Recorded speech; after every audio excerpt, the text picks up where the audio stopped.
Olá, queridos irmãos e queridas irmãs, sejam muito bem-vindos ao canal Livros Cristãos em Áudio. Nossa proposta é levar até você o melhor da literatura cristã para fortalecer e edificar a sua fé.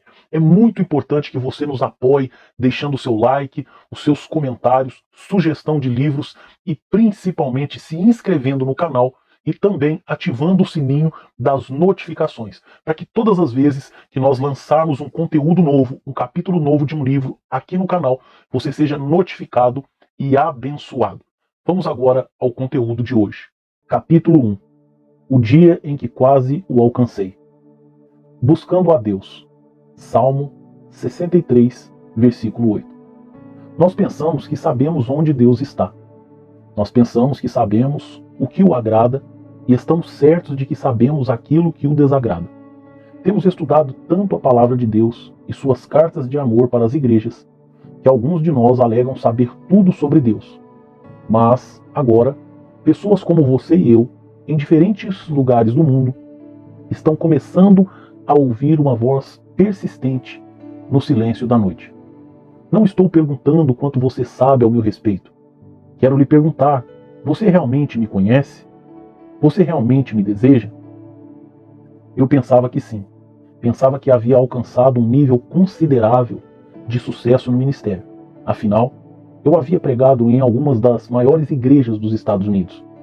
Estava envolvido em obras de alcance internacional com grandes homens de Deus. Fui à Rússia várias vezes e participei da fundação de muitas igrejas naquele país. Fiz muitas coisas para Deus pensando que era o que eu deveria fazer.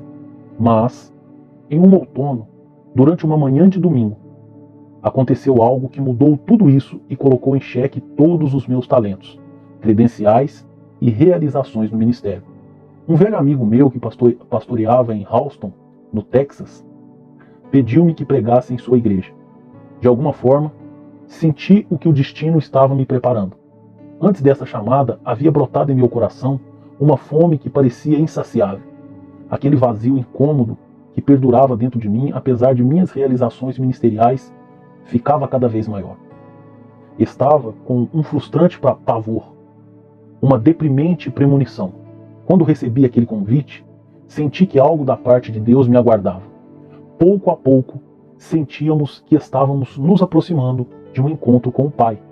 Faço parte da 4ª geração de uma família atuante no ministério da igreja. Mas, para ser honesto com você, eu já estava enfadado de igreja.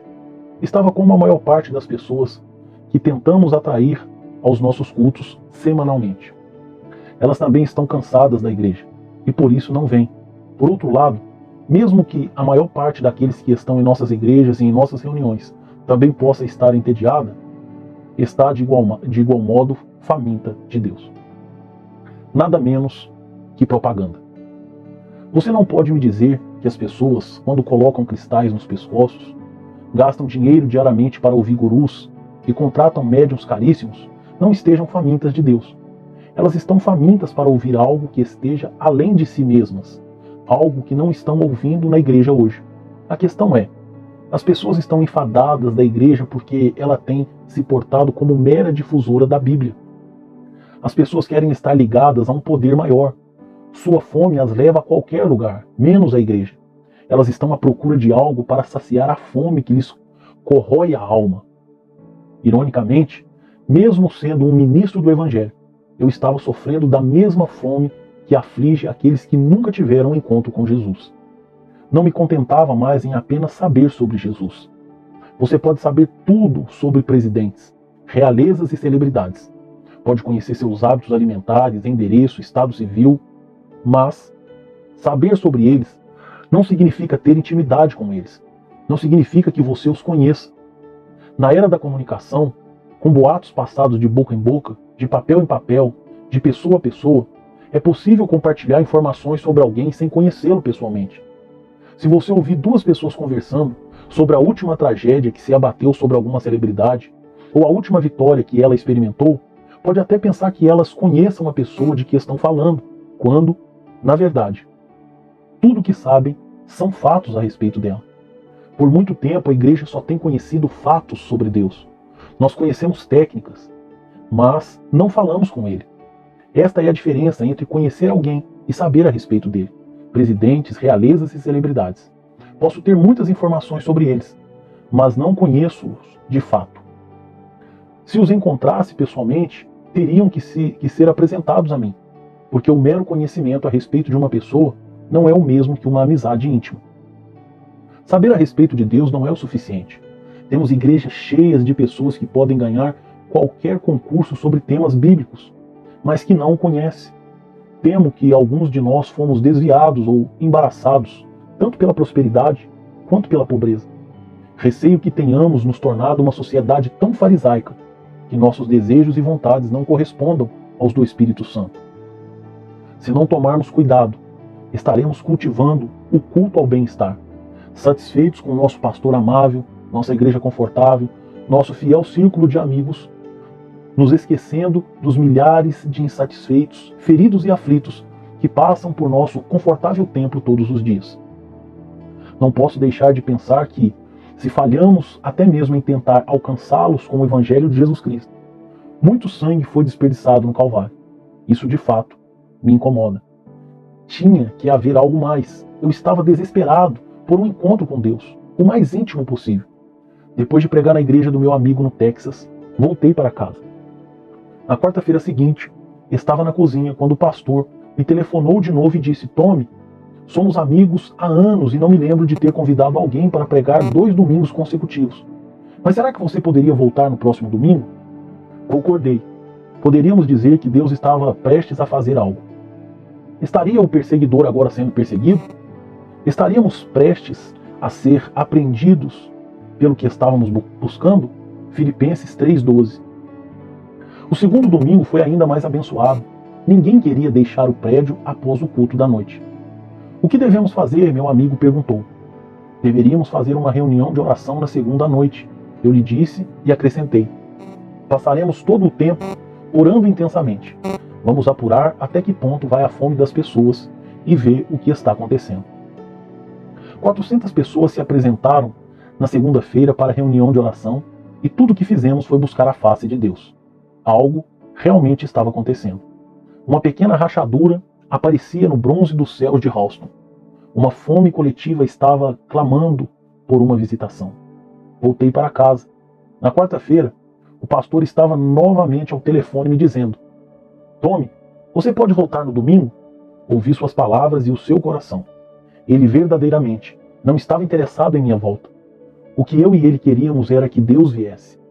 Ele é um dos nossos. É um caçador de Deus. E estávamos em uma ardente busca. Sua igreja havia estimulado a fome que havia em mim. Eles também tinham sido preparados para esta busca. Havia uma premonição e estávamos prestes a pegá-lo. Uma expressão interessante, não é? Pegá-lo. Realmente é uma expressão impossível. Podemos pegá-lo assim como o leste pode pegar o oeste. Eles estão muito longe um do outro. É como brincar de pega-pega com a minha filha. Quando ela chega em casa, após um dia de aula, nós brincamos como tantos outros pais e filhos mundo afora. Ao tentar me pegar, apesar do meu corpo grande e desajeitado, ela não consegue nem mesmo me tocar, porque uma criança de 6 anos não pode pegar um adulto. Mas não é este o propósito da brincadeira, porque, alguns minutos depois, ela diz sorridente: Ah, papai! É neste momento que ela captura não só minha presença, mas também meu coração. Então, me volto e não é mais minha filha que está me buscando. Agora eu é que corro atrás dela. A alcanço e caímos na grama entre abraços e beijo. O perseguidor torna-se perseguido. Será que podemos pegá-lo? Literalmente, não. Mas podemos pegar seu coração. Davi fez isso. Se podemos pegar seu coração, então ele se volta e nos busca. Esta é a beleza de ser um caçador de Deus. Você busca o impossível sabendo que é possível. Aqueles crentes em Houston tinham 2 cultos agendados aos domingos. O primeiro culto da manhã começava às 8h30. O segundo, seguido a este, às 11 horas. Quando voltei no terceiro fim de semana, senti uma forte unção enquanto estava no hotel. Um toque do Espírito. Chorei e temi. Mal podíamos respirar. Na manhã seguinte, entramos no prédio às 8h30 para o culto dominical, esperando ver aquela multidão sonolenta com sua adoração desinteressada. Enquanto me encaminhava para sentar na primeira fileira, a presença de Deus já estava naquele lugar de uma forma tão intensa que o ar estava denso, mal podíamos respirar. A equipe de louvor visivelmente se esforçava para continuar ministrando. Lágrimas jorravam. Estava cada vez mais difícil tocar. Finalmente, a presença de Deus pairava tão fortemente que eles não mais conseguiam tocar ou cantar. O dirigente do louvor rompeu em soluços atrás do teclado. Se houve alguma boa decisão que já tomei na vida, foi a daquele dia. Eu nunca tinha estado tão perto de pegar Deus e não iria parar. Então, falei para minha esposa, Janine, continue a nos conduzir a Ele. Janine sabe como levar as pessoas à presença de Deus através da intercessão e do louvor. Calmamente, colocou-se à frente e continuou a facilitar a adoração e ministração ao Senhor. Não era nada sofisticado, era algo singelo. Era a retribuição mais apropriada àquele momento. A atmosfera me lembrava a passagem de Isaías, capítulo 6, algo que li e até mesmo ousei sonhar que poderia experimentar um dia. Nesta passagem, a glória do Senhor encheu o templo. Nunca entendi o que significava a glória do Senhor encher um lugar. Já havia sentido Deus muito próximo, mas daquela vez, em Houston, quando pensava que Deus já estava presente, mais e mais sua presença enchia o santuário. É como a cauda de um vestido de noiva que, mesmo depois da entrada da noiva na igreja, continua a entrar após ela. Deus estava lá. Não havia dúvidas quanto a isso. Porém, cada vez mais, dele continuava entrando no lugar até que, como em Isaías, literalmente encheu o templo. Algumas vezes o ar ficava tão rarefeito que se tornava muito difícil respirar. Parecia que o oxigênio vinha em pequenas porções. Soluços abafados percorriam a sala. Em meio a tudo isto, o pastor veio a mim e perguntou: Tommy, você está pronto para assumir o púlpito? Pastor, estou receoso de subir até lá, porque sinto que Deus está prestes a fazer algo. Lágrimas estavam correndo pelo meu rosto quando disse isso. Não temia que Deus me abatesse, ou que algo ruim acontecesse. Simplesmente não queria interferir e afligir a preciosa presença que estava preenchendo aquele lugar. Por muito tempo, nós humanos permitimos o mover do Espírito Santo até certo ponto. Mas quando perdemos o controle, logo puxamos as rédeas. A Bíblia chama isso de apagar o Espírito, em 1 Tessalonicenses 5,19. Por muitas vezes, paramos no véu do tabernáculo. Sinto que devo ler 2 Crônicas 7,14. Tenho uma palavra do Senhor, disse meu amigo. Entre muitas lágrimas, balancei a cabeça e disse: vá em frente. Meu amigo não é um homem dado a expressar seus sentimentos. É essencialmente um homem equilibrado. Mas quando começou a andar pela plataforma, mostrava-se visivelmente abalado. Naquele momento, tive tanta certeza de que alguma coisa estava prestes a acontecer, que fui em direção à cabine de som no fundo da sala. Sabia que Deus iria se manifestar, só não sabia onde. Eu estava na primeira fileira e sentia que algo poderia acontecer atrás de mim ou do meu lado. Eu estava tão desesperado para pegá-lo que caminhei para o fundo da sala, enquanto o pastor se encaminhava para o púlpito. Dessa forma, eu poderia perceber todo o ambiente. Não estava certo do que aconteceria na plataforma, mas sabia que algo iria acontecer. Deus, eu quero ser capaz de ver o que quer que o Senhor esteja prestes a fazer. Meu amigo subiu para o púlpito no centro da plataforma, abriu a Bíblia e calmamente leu a arrebatadora passagem de 2 Crônicas 7,14. Se o meu povo, que se chama pelo meu nome, se humilhar e orar, e buscar a minha face, e deixar seus maus caminhos, então eu ouvirei dos céus, perdoarei os seus pecados e sararei a sua terra. Então ele fechou a sua Bíblia, agarrou as bordas do púlpito com as duas mãos trêmulas e disse: a palavra do Senhor para nós hoje é que paremos de buscar seus benefícios e busquemos a Ele. Não vamos mais buscar suas mãos, mas sim a sua face. Naquele instante, ouviu o que parecia ser o eco de um trovão, e o pastor foi, literalmente, tomado e lançado a uma distância aproximada de 3 metros do púlpito. Quando ele foi arremessado para trás, o púlpito caiu para frente. O belo arranjo de flores que estava em frente caiu no chão. Porém, antes que o púlpito batesse no chão, ele já estava partido em 2 pedaços. Havia sido partido em 2, como se um raio tivesse atingido. Naquele instante, O terror tangível da presença de Deus encheu aquela sala. As pessoas começaram a chorar e se lamentar. Rapidamente fui ao microfone do fundo da sala e disse: caso você não esteja ciente do que está acontecendo, Deus acaba de se mover neste lugar. O pastor está bem. Passaram-se 2 horas e meia para que ele pudesse ao menos se levantar, ainda assim com o auxílio dos introdutores. Somente sua mão tremia, dando sinal de vida. Ele vai ficar bem. Enquanto tudo acontecia, os introdutores correram para verificar se o pastor estava bem e pegar os pedaços do púlpito. Ninguém realmente prestou muita atenção no púlpito partido, pois estávamos muito ocupados com os céus fendidos. A presença de Deus atingira aquele lugar como se fosse uma bomba. As pessoas começaram a chorar e a se lamentar. Eu disse: se você não está onde precisa estar, esta é uma boa hora para se reconciliar com Deus. Eu nunca vira tamanho apelo. Um tumulto se fez. Pessoas se empurravam. Não esperavam os corredores se esvaziarem. Pulavam os bancos da igreja, homens de negócio arrancavam suas gravatas e estavam literalmente amontoados uns sobre os outros, no mais terrível e harmonioso som de arrependimento que eu já tinha ouvido. A simples lembrança disso ainda me causa arrepios. Quando fiz o apelo do culto das 8h30, não tinha ideia de que aquele seria o primeiro dos 7 apelos daquele dia. Quando já era hora de começar o culto das 11 horas, ninguém havia deixado o prédio. As pessoas ainda se encontravam prostradas e, embora não houvesse nenhuma música sendo tocada, a adoração era calorosa e espontânea. Homens maduros dançavam como bailarinos. Crianças choravam em manifestação de arrependimento. As pessoas estavam com o rosto em terra, ajoelhadas, absortas pela presença do Senhor. Havia tanto da presença e do poder de Deus ali, que as pessoas começaram a sentir uma necessidade urgente de serem batizadas.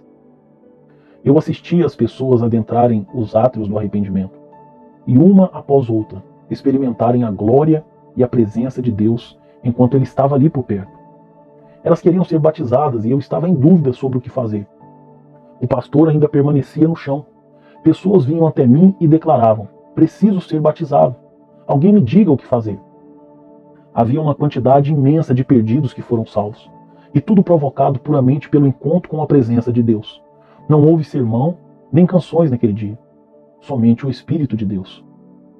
2 horas e meia se passaram, e já que o pastor só havia conseguido gesticular um dedo para chamar os anciãos até ele naquele instante, os introdutores tiveram que carregá-lo para seu gabinete.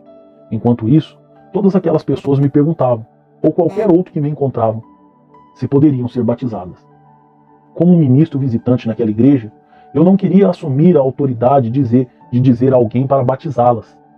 Então enviei pessoas ao escritório do pastor para verificar se ele autorizava o batismo. Eu fazia um apelo após outro, e centenas de pessoas vinham à frente. Como a cada vez mais pessoas vinham me perguntando a respeito do batismo, percebi então que nenhum daqueles que foram ao escritório do pastor retornaram. Finalmente, enviei um pastor assistente já aposentado, dizendo-lhe: por favor, descubra o que o pastor quer fazer acerca do batismo, pois ninguém que enviei retornou para me dar uma resposta. O homem entreabriu a porta e inclinou a cabeça para dentro do escritório. Para sua surpresa, viu o pastor ainda deitado diante do Senhor, e todos os que eu havia lhe enviado, estirados pelo chão também, chorando e se arrependendo diante de Deus. Então, voltou depressa para me relatar o que tinha visto e acrescentou: vou perguntar-lhe o que pediu, mas, se eu entrar naquele gabinete, pode ser que eu não volte também. Batizamos pessoas por horas. Balancei a cabeça concordando com aquele pastor assistente. Acho que não há problema se os batizarmos. Então começamos a passar as pessoas pelas águas como um sinal físico de seu arrependimento diante do Senhor. E por muito tempo batizamos as pessoas. Mais e mais pessoas continuavam se derramando perante Deus. Como os participantes do primeiro culto ainda estavam lá, havia carros estacionados por todos os lados lá fora da igreja. Em um grande terreno vago próximo ao prédio, as pessoas sentiam a presença de Deus tão fortemente que começavam a chorar sem controle, e simplesmente se dirigiam ao estacionamento sem saber o que estava acontecendo. Algumas, ao saírem de seus carros, mal conseguiam andar pelo estacionamento. Outras entraram no prédio somente para cair no chão. Com muito esforço, os introdutores arrastavam aquelas pessoas da porta e as colocavam ao longo do corredor para liberar a entrada. Algumas pessoas conseguiam avançar um pouco para dentro do prédio, e outras entravam na sala antes de caírem prostradas em arrependimento. Alguns, na verdade, se prostravam dentro do santuário, mas a maior parte não se importava em não achar assentos. Eles se prostravam diante do altar, não importavam, pois não demorava muito para que começassem a chorar e se arrepender. Como eu disse, não houve nenhuma pregação, nem mesmo música houve na maior parte do tempo. Mas basicamente uma coisa aconteceu naquele dia. A presença de Deus se revelou. Quando isto acontece, a primeira coisa que se faz é o mesmo que Isaías fez ao ver o Senhor no alto e sublime trono. Ele clamou das profundezas de sua alma. Então disse eu: ai de mim, estou perdido, porque sou homem de lábios impuros, habito no meio de um povo de impuros lábios, e os meus olhos viram o Rei, o Senhor dos Exércitos. Isaías 6:5. Veja bem, no momento em que Isaías, o profeta, servo escolhido de Deus, viu o Rei da Glória, o que ele pensava estar puro e santo parecia trapos imundos. Ele estava pensando: eu achava que conhecia Deus, mas não conhecia nem um pouco dele. Naquele domingo, parecia termos chegado tão perto, quase o pegamos. Agora sei que é possível. Eles voltavam buscando mais. As pessoas continuaram enchendo o auditório. Tudo começou com um extraordinário culto das 8h30 naquela manhã. Finalmente, por volta das 16 horas, consegui comer alguma coisa. Então voltei para a igreja. Muitos nem saíram. Aquele culto matinal de domingo só terminou 1h da madrugada na segunda. Nem precisávamos anunciar nossa programação para segunda-feira à noite. Todos já sabiam. Haveria uma reunião, quer anunciássemos ou não. As pessoas voltavam para casa simplesmente para dormir um pouco ou fazer algo, e retornavam buscando mais. Nada que viesse de homens ou de suas programações, porém algo que brotasse de Deus e sua presença. Noite após noite, o pastor e eu diríamos: o que vamos fazer? Na maioria das vezes nossa resposta era previsível. O que você quer fazer? O que queríamos dizer era: não sei o que fazer. O que Deus quer fazer? Algumas vezes tentávamos ter um culto, mas a fome das pessoas rapidamente nos conduzia à presença de Deus e, de repente, ela é que nos tinha. Escute, meu amigo. Deus não se importa com música, suas torres, seus prédios admiráveis. O carpete de sua igreja não o impressiona. Ele é quem forrou os campos. Deus realmente não se preocupa com nada com que você possa fazer para Ele. Ele somente se preocupa com suas respostas a uma pergunta: você me quer? Caia por terra tudo que não provenha do Senhor Deus. Programamos nossos cultos de uma forma tão rígida e tão pouco profética que ficamos nervosos se Deus tenta fazer algo que não planejamos. Não podemos suportar a livre presença de Deus em nossas programações por muito tempo, porque Ele poderia arruinar tudo. Esta tem sido minha oração. Faça com que nossos esquemas desmoronem, Deus, e que caia por terra tudo que não provenha do Senhor. Deixe-me fazer-lhe uma pergunta. Quando foi que você esteve na igreja e disse: vamos esperar no Senhor? Acho que temos medo de esperar nele, porque não acreditamos que ele vá se revelar. Tenho uma promessa para você. Os que esperam no Senhor renovam as suas forças. Isaías 40:31. Quer saber por que vivemos fracos como cristãos e não temos tido tudo o que Deus tem para nós? Quer saber por que temos vivido atados aos nossos confortáveis privilégios e não temos tido força para superar nossa própria carnalidade? Talvez porque não tenhamos esperado nele para que nos fortaleça. Talvez tenhamos tentado realizar as coisas confiados em nosso próprio poder. Deus fez desmoronar tudo que não provinha dele em Houston. Não estou tentando fazer com que você se sinta mal. Sei que muitos cristãos e muitos de nossos líderes verdadeiramente se esforçam, mas existe muito mais. Você pode pegar Deus. Pergunte a Jacó. Você verá ruir os esquemas que limitaram seu caminhar até agora. Você pode pegá-lo.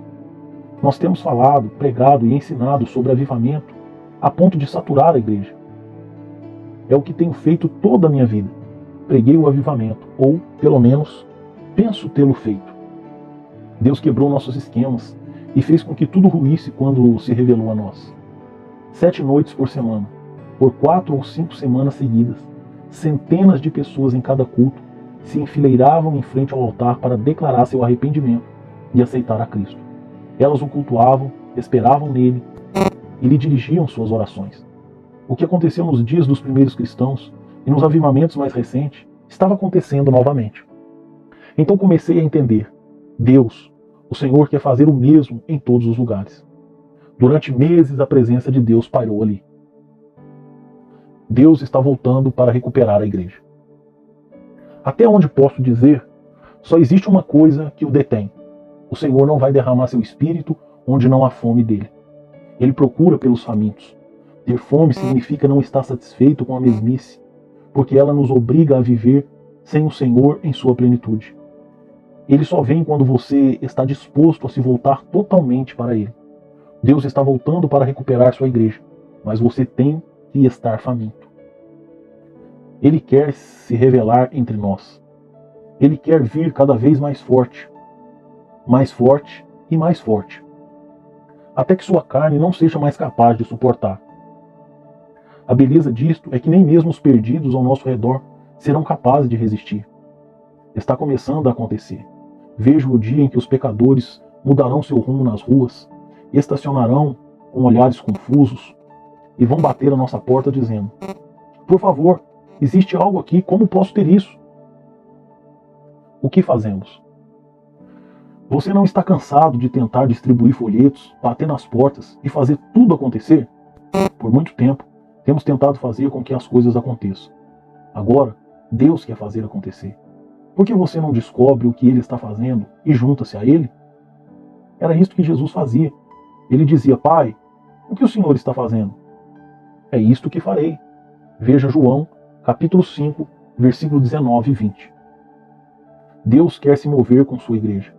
Quando foi que você se sentiu tão faminto por Deus, que sua fome o consumiu a ponto de você não mais se importar com o que as pessoas pensassem de você? Eu o desafio a esquecer cada perturbação, cada opinião e pense: o que está sentindo agora, enquanto lê sobre como Deus tomou essas igrejas? Você está passando por cima disto? O que está embaraçando seu coração? Você não sente o despertar daquela fome que pensou estar esquecida? Quando foi que você sentiu o que está sentindo agora? Levante-se e busque a presença de Deus. Seja um caçador de Deus. Não estou falando daquela animação típica do louvor e da adoração. Sabemos muito bem como conduzir a música de forma que tudo esteja maravilhoso. O acompanhamento esteja espetacular e tudo pareça perfeito. Mas não é disso que eu estou falando, e não é isso que está causando esta fome em você agora. Estou falando da fome pela presença de Deus. Eu disse, uma fome pela presença de Deus. Sem muita cerimônia, gostaria de dizer que, na verdade, a igreja tem vivido por tanto tempo em uma presunção e uma justiça própria que cheira mal diante de Deus. Ele não pode nem olhar para nós em nosso estado presente. Da mesma forma que você ou eu nos sentimos embaraçados em um restaurante ou em um supermercado, quando vemos os filhos de alguém pintando o set, Deus sente o mesmo sobre a nossa justiça própria. Ele está incomodado com o nosso farisaísmo.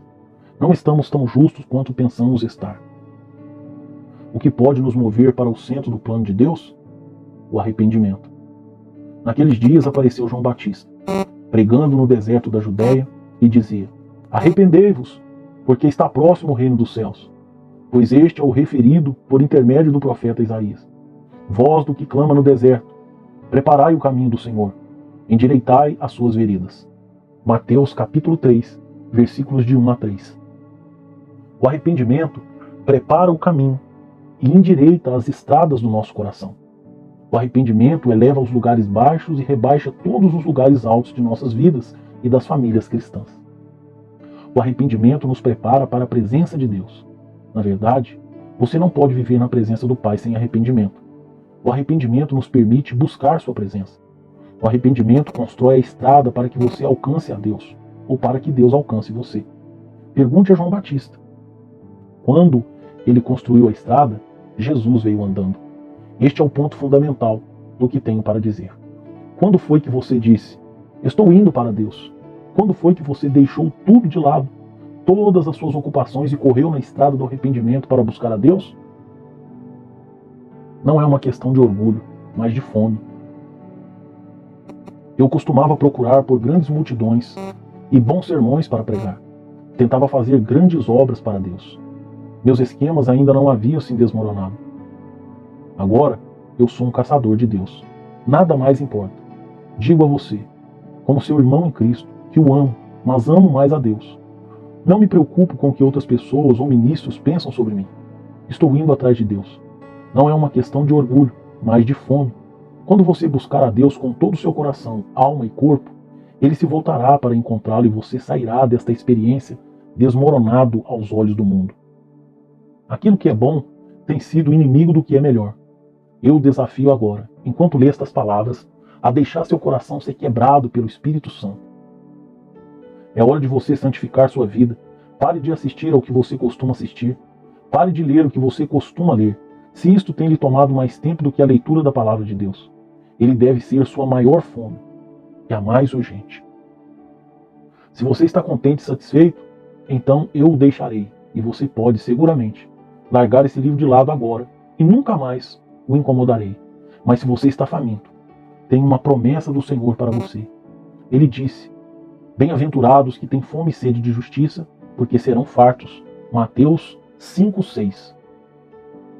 Nunca estivemos famintos. Nosso problema é que nunca estivemos realmente famintos. Temos permitido que as coisas deste mundo preencham nossa vida e saciem nossa fome. Temos ido a Deus semana após semana, ano após ano, simplesmente para que Ele preencha pequenos espaços vazios. Eu digo a você que Deus está cansado de estar em segundo lugar em nossas vidas. Ele está cansado até mesmo de ser o segundo na programação e na vida da igreja. Tudo de bom, incluindo as coisas que sua igreja local faz, desde alimentar os pobres, resgatar órfãos, até o ensino da escola bíblica dominical, deveria fluir na presença de Deus. Nossa motivação básica deveria ser: fazemos isso por causa de Deus, porque isto está em seu coração. Se não tomarmos cuidado, podemos ser achados tão envolvidos em atividades para Deus que acabamos nos esquecendo dele.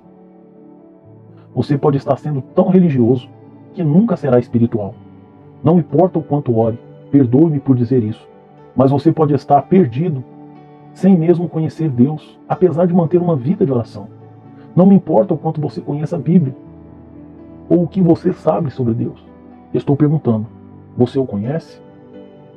Um marido e uma esposa podem fazer coisas um para o outro sem que realmente se amem. Eles podem participar do pré-natal juntos, ter filhos, dividir a hipoteca, mas nunca aproveitar o alto nível de intimidade que Deus ordenou e designou que houvesse em um casamento. E não me refiro apenas ao relacionamento sexual. Geralmente, vivemos em um plano abaixo daquele que Deus pensou para nós. Então, quando Ele, inesperadamente, aparece em seu poder, ficamos chocados. Muitos de nós, simplesmente, não estamos preparados para ver sua glória encher o templo. O Espírito Santo pode já estar falando com você. Se você mal pode conter as lágrimas, deixe-as correr. Minha oração é que o Senhor desperte agora aquela antiga fome que você quase esqueceu. Talvez, tempos atrás, você normalmente se sentia dessa maneira, mas permitiu que outras coisas o preenchessem e tomassem o lugar do desejo pela presença de Deus. Em nome de Jesus, liberte-se da religião morta e corra para a fome espiritual neste momento. Eu oro para que você fique tão faminto de Deus que não se importe com mais nada. Acho que já vejo uma chama. Deus irá inflamá-la. Senhor, queremos somente a sua presença. Estamos tão famintos